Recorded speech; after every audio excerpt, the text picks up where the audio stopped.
When creating a graded discussion, you'll have your discussion. Put your directions, and you want to make sure that you click on Enable Grading. Select my category. Now, when you grade a discussion, you can attach a rubric to it. I'm going to go ahead and click here and find a rubric. I can use one that I've already created, or I can create a new one from within the discussion. And so I can type in my title. I'm going to say argumentative discussion post. And then I can click down here, add a title, add a description, or I can go down here and click on learning objectives. And if I notice, I can have the NGSS standards are in here, Common Core, state standards. I'm going to click on the Common Core. I'm going to go to the English Language Arts. I'm going to go to the College and Career Readiness, and I'm going to go here to the writing, and I'm going to say, oh, text types and purposes. Let's look at that one.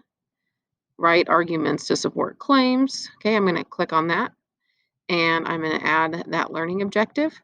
If I want to, I can go in and edit the numbers and the scale, but I can also edit what it says underneath. So I could give more details for each point.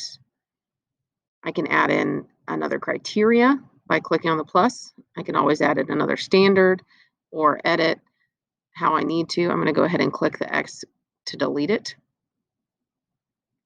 Now I'm going to create a rubric. So now I notice that the rubric is attached to the discussion. One thing to remember, if you are sharing the discussion with another class, you will not be able to have a graded discussion on that. If having this check mark, the students will be able to see the rubric. And then when you go to grade it, you can grade it based on that rubric. Here's my rubric. I can see it. My students can also see it. So then I even notice underneath here, it actually has that standard attached to that discussion now.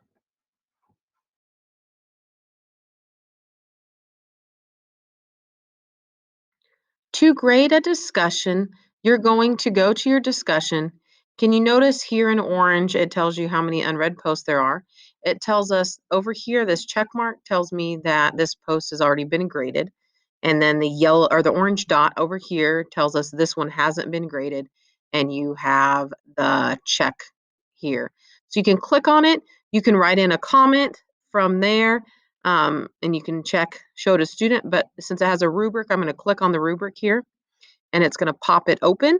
I can go ahead and say, oh, what do I want? If I click on it, it automatically populates in there. There is a suggestion box. Comment box, you can click in there and add a comment. So I can click on one, or maybe I want to go in and type in a maybe 2.5 in there, and I can click on it. And then I'm going to hit save. And then we notice now this is check marked. When you grade a discussion that doesn't have a rubric, it looks similar but different. I'm going to go ahead and click on the grade button. You can type in what you want to give for a grade. You can give a comment.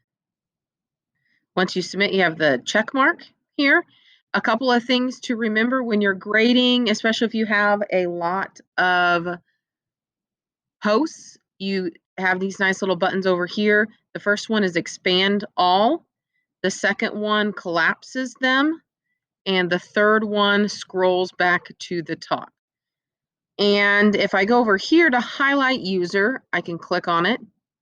And I can look specifically at users that have submitted stuff, but I can also highlight one specific user, and it will actually highlight all their posts. Notice how this one's in blue.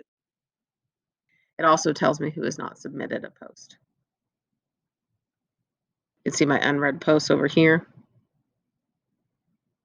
So sometimes with discussions, remembering to refresh the browser. So maybe if a student turned in something while you're grading it or while other students are looking at it. Either the students refreshing your browser or you refreshing your browser will update the discussion to the most current posts.